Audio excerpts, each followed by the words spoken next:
नमस्कार दोस्तों, civil solution में आप सभी का एक बार फिर से स्वागत है। फ्रेंड्स, आज का हमारा टॉपिक है प्रीस्ट्रेस कंक्रीट। आज हम समझेंगे प्रीस्ट्रेस कंक्रीट क्या होता है और जो हमारी प्रीस्ट्रेसिंग की जाती है वो किन किन मेथड से की जाती है और प्रीस्ट्रेस कंक्रीट का हमारा एडवांटेजेस और डिसएडवांटेजेस क्या हैं। ये सारा कॉन्सेप्ट हम आज क्लियर करेंगे। चलिए शुरू करते हैं। ये तो हम सभी को पता है कि हमारा जो कंक्रीट होता है वो कंप्रेशन में काफ़ी ज़्यादा स्ट्रॉन्ग होता है।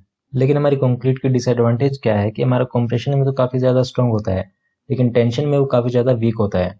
इसके साथ साथ हमारा जो कंक्रीट होता है वो एक ब्रिटल मटेरियल है, यानी फेलियर होने से वो ज़्यादा हमें कुछ इंडिकेशन नहीं देगा और एकदम से वो क्रैक हो जाएगा। तो जब भी हमारे स्ट्रक्चर पे ऊपर से सुपर इम्पोज लोड आएगा तो हमारे कंक्रीट में क्या होगा, क्रैक्स आ जाएंगे और वो फेलियर हो जाएगा। तो जब भी हम किसी स्ट्रक्चर को डिज़ाइन करते हैं तो उसके जो दो मेन क्राइटेरिया हैं उसको हमें कंसीडर करना होता है। फर्स्ट आपका अल्टीमेट स्ट्रेंथ। हम किसी भी स्ट्रक्चर को डिज़ाइन करेंगे तो उसकी अल्टीमेट स्ट्रेंथ पे उसको डिज़ाइन करेंगे ताकि उसमें जो मैक्सिमम से मैक्सिमम लोड आए तो हमारा स्ट्रक्चर जो है स्टेबल रहे और वो फेलियर ना हो। सेकंड है आपका डिफ्लेक्शन। जब भी हमारे स्ट्रक्चर पे ऊपर से सुपर इम्पोज लोड आएगा तो हमारा स्ट्रक्चर जो है वो डाउनवर्ड डायरेक्शन में मूव करेगा, यानी उसमें डिफ्लेक्शन होगा। अगर वो डिफ्लेक्शन एक कंसिडरेबल लिमिट से ज़्यादा हो रहा है तो हमारे स्ट्रक्चर में क्या होगा, क्रैक्स आएंगे। अब क्रैक्स आने पे क्या होगा, हमारे एनवायरनमेंट में जो भी मॉइस्चर प्रेजेंट है या फिर हमारा जो स्ट्रक्चर है वो किसी वाटर बॉडी के कांटेक्ट में आता है तो हमने उसमें जो भी इन्फोर्समेंट प्रोवाइड किया है उसमें हमारा जंग लग जाएगा और हमारा जो स्ट्रक्चर है वो फेलियर हो जाएगा। तो इसलिए क्रैक्स को अवॉइड करने के लिए, हमारे कंक्रीट की स्ट्रेंथ को इंक्रीज करने के लिए और जो हमारा डिफ्लेक्शन होता है उसको मिनिमाइज करने के लिए हम क्या करते हैं, प्रीस्ट्रेसिंग। प्रीस्ट्रेसिंग में हम क्या करते हैं, टेंशन द रिइंफोर्समेंट, यानी टेंशन जोन में हमने जो भी रिइंफोर्समेंट प्रोवाइड किया है उसको हम स्ट्रेच करके उसमें टेंसाइल फोर्स डेवलप करते हैं, जिसके कारण उसमें टेंशन प्रोड्यूस होता है। प्रीस्ट्रेसिंग का हमें बेनिफिट क्या मिलता है कि हमारा जो स्ट्रक्चर होता है उसकी स्ट्रेंथ तो इंक्रीज होती ही है, साथ के साथ हमारा जो स्ट्रक्चर है वो काफ़ी थिनर और लाइट वेट बन जाता है।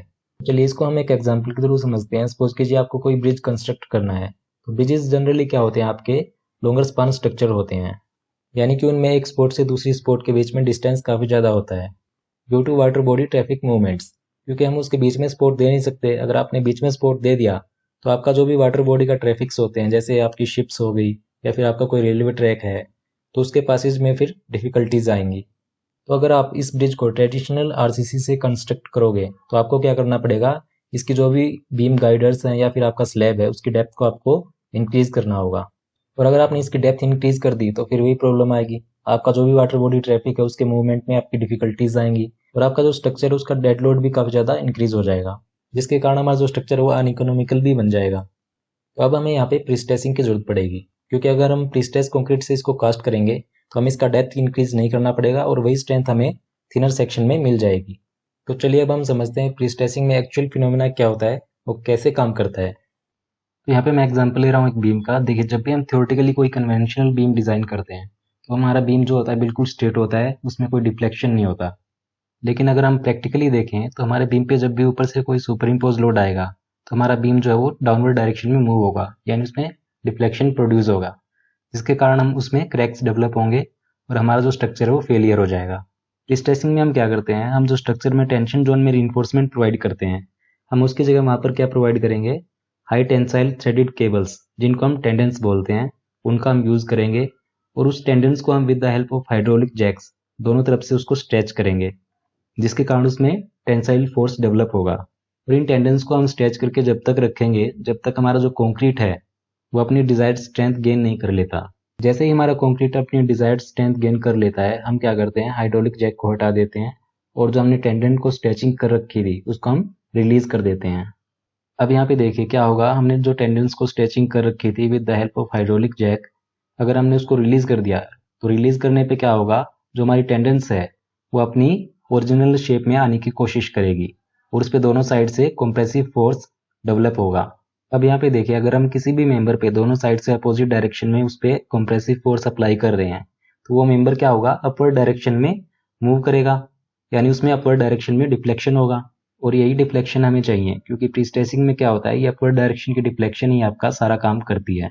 ये अपवर्ड डायरेक्शन की डिफ्लेक्शन काम कैसे करती है, चलिए इसको हम समझते हैं। तो अब यहाँ पे देखिए, हमारा जो स्ट्रक्चर है वो ऑलरेडी अपवर्ड डायरेक्शन में डिफ्लेक्ट हुआ हुआ है, यानी वो थोड़ा सा ऊपर उठा हुआ है। तो जैसे ही स्ट्रक्चर पे हमारा ऊपर से सुपर इम्पोज लोड अप्लाई होगा तो हमारे स्ट्रक्चर का बिहेवियर क्या है, वो डाउनवर्ड डायरेक्शन में मूव करेगा, यानी उसमें डाउनवर्ड डायरेक्शन में डिफ्लेक्शन होगा। लेकिन हमने क्या कर रखा है, स्ट्रक्चर को ऑलरेडी अपवर्ड डायरेक्शन में डिफ्लेक्ट कर रखा है और ऊपर से सुपर इम्पोज लोड अप्लाई होगा तो ये डिफ्लेक्ट होकर नीचे जाएगा तो कहाँ तक जाएगा, ये अपने कन्वेंशनल साइज में आ जाएगा, यानी अपनी स्टेट पोजीशन में आ जाएगा वो। इससे नीचे तो हमारा नहीं जाएगा ये।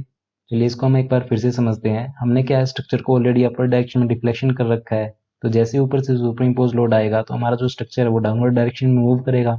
तो डाउनवर्ड डायरेक्शन में मूव करेगा तो कितना करेगा, मैक्सिमम से मैक्सिमम आपका स्टेट पोजीशन में आ जाएगा वो, इससे नीचे तो नहीं जाएगा हमारा। तो जिसके कारण उसमें क्रैक्स नहीं आएंगे और वो फेलियर होने से बच जाएगा। तो ये हमारा प्रीस्ट्रेसिंग करने का फायदा होता है। अब यहाँ पे प्रीस्ट्रेसिंग भी दो मेथड से की जाती है। फर्स्ट आपकी प्री टेंशनिंग और सेकंड आती है पोस्ट टेंशनिंग। तो एक एक करके हम इन दोनों को समझेंगे। तो चलिए सबसे पहले हम समझते हैं प्री टेंशनिंग को। प्री टेंशनिंग में क्या होता है, हम सबसे पहले एक प्रीकास्ट बेड तैयार करते हैं। वो आपका कंक्रीट का हो सकता है या फिर अदर मटेरियल का हो सकता है। इस बेड पे हम अपने स्ट्रक्चरल मेंबर को प्री टेंशनिंग करेंगे और उसको कास्ट करेंगे। प्रीकास्ट बेड तैयार करने के बाद हम क्या करेंगे, हम टेंडेंस यानी हाई टेंसाइल स्ट्रेंथ की जो हमारे थ्रेडेड केबल्स हैं उसको हम इसमें इंसर्ट करेंगे। टेंडेंस को इंसर्ट करने के बाद हम उसको एक साइड से with the help of anchoring devices जो हमारे होते हैं उसको हम उससे फिक्स कर देंगे, और दूसरी साइड पे हम हाइड्रोलिक जैक लगा देंगे।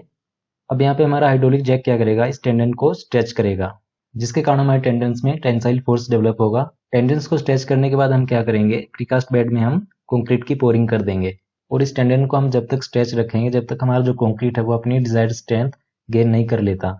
जैसे ही हमारा कंक्रीट अपनी डिजायर्ड स्ट्रेंथ को गेन कर लेगा, हम क्या करेंगे, हाइड्रोलिक जैक को हटा देंगे और टेंडन को हम दोनों साइड से उसको कट कर देंगे। टेंडेंस को कट करने के बाद उसमें वही फिनोमेना होगा जो मैंने अभी आपको कुछ देर पहले बताया था। इसमें दोनों साइड से कंप्रेसिव फोर्स डेवलप होगा। ये टेंडेंस अपनी ओरिजिनल शेप में आने की कोशिश करेगी और इसमें अपर डायरेक्शन में डिफ्लेक्शन प्रोड्यूस होगा, और वही अपर डायरेक्शन का डिफ्लेक्शन हमें चाहिए था। Pre tensioning method basically factory made products में यूज किया जाता है, जैसे आपकी इलेक्ट्रिक पोल्स हो गए या फिर स्लीपर्स हो गए, तो जिनका स्पान काफी ज्यादा लंबा नहीं होता, उनको फैक्ट्री में बना के ट्रांसपोर्ट करके साइड पे यूज किया जाता है। तो ये था आपका प्री टेंशनिंग मेथड। तो चलिए अब हम समझते हैं पोस्ट टेंशनिंग को। अब पोस्ट टेंशनिंग में हम क्या करते हैं, हम मेंबर में पहले से एक डक्ट छोड़ देते हैं, यानी एक होल छोड़ देते हैं उसके अंदर, ताकि हम इसमें टेंडेंस को इंसर्ट कर सकें। अब देखिए प्री टेंशनिंग में हम क्या करते थे, हम टेंडेंस को पहले ही स्ट्रेच कर लेते थे और उसके बाद हम कंक्रीट को उसमें पोर करते थे, और जैसे ही हमारा कंक्रीट अपनी डिजायर्ड स्ट्रेंथ गेन कर लेता था हम टेंडेंस को काट देते थे। लेकिन पोस्ट टेंशनिंग में हम क्या करते हैं, हम पहले से ही अपने स्ट्रक्चरल मेंबर को कंक्रीट पोर करके उसको कास्ट कर लेते हैं और उसमें एक होल छोड़ देते हैं। तो इन दोनों में बेसिकली ये डिफरेंस है। प्री टेंशनिंग में हम स्ट्रेचिंग पहले करते हैं टेंडेंस का और उसके बाद कंक्रीट फिल करते हैं, लेकिन पोस्ट टेंशनिंग में हम क्या करते हैं, हम पहले से कंक्रीट को पोरिंग करके स्ट्रक्चरल मेंबर तैयार कर लेते हैं और उसके बाद उसमें हम टेंडेंस का स्ट्रेचिंग करेंगे। तो अब हम इस होल में क्या करेंगे, अपनी टेंडेंस को इंसर्ट करेंगे और उसके बाद वही फिनोमेना इसमें हम करेंगे। दूसरी साइड हम इस पे हाइड्रोलिक जैक लगाएंगे और इस टेंडन को हम स्ट्रेच करेंगे। टेंडन को स्ट्रेच करने के बाद हम क्या करेंगे, जो हमने होल छोड़ा था यानी हमारा जो डक्ट था उसमें हम क्या करेंगे, ग्राउटिंग से उसको फिल कर देंगे। जैसे ही हमारी ग्राउटिंग अपनी डिजायर्ड स्ट्रेंथ गेन कर लेती है, हम क्या करेंगे, हाइड्रोलिक जैक को वहां से हटा लेंगे और जो हमने स्ट्रेचिंग की थी उसको हम रिलीज कर देंगे। स्ट्रेचिंग को रिलीज करने के बाद वही फिनोमेना इसमें रिपीट होगा, दोनों साइड से कंप्रेसिव फोर्स अप्लाई होगा और आपका जो अपर डायरेक्शन का डिफ्लेक्शन आपको इस स्ट्रक्चर में मिलेगा, और यही हमें चाहिए। पोस्ट टेंशनिंग बेसिकली आपका जो लॉन्गर स्पान के स्ट्रक्चर्स होते हैं उनमें यूज किया जाता है, जैसे कि आपके ब्रिजेस हो गए या फिर आपके लॉन्गर स्पान की स्लैब्स हो गई। इस मेथड को बेसिकली साइट पे ही कंडक्ट किया जाता है। तो ये हमारा था पोस्ट टेंशनिंग मेथड। तो चलिए अब हम देखते हैं प्री-स्ट्रेसिंग के एडवांटेजेस क्या हैं। फर्स्ट आपका longer span length increase untroubled floor space and parking facilities. Second, thinner slab that important for high-rise building, as with the same amount of cost, it can construct more slab than traditional thicker slab. Third, as the span length is larger, fewer joints are needed than traditional RCC structure, as resulting of fewer joints. Maintenance cost also become reduced during the design life of structure. Fourth, long-term durability. Fifth, it requires a smaller amount of construction material. Sixth, it resists stresses are higher than normal RCC structure and it is free from cracks. Now let's see disadvantages of pre-stressing. First, pre-stressed concrete require high quality dense concrete of high strength.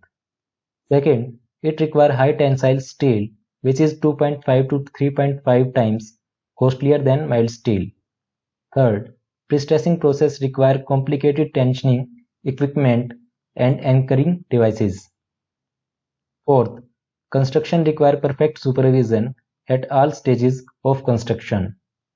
Fifth, pre-stressed concrete needs skilled laborers.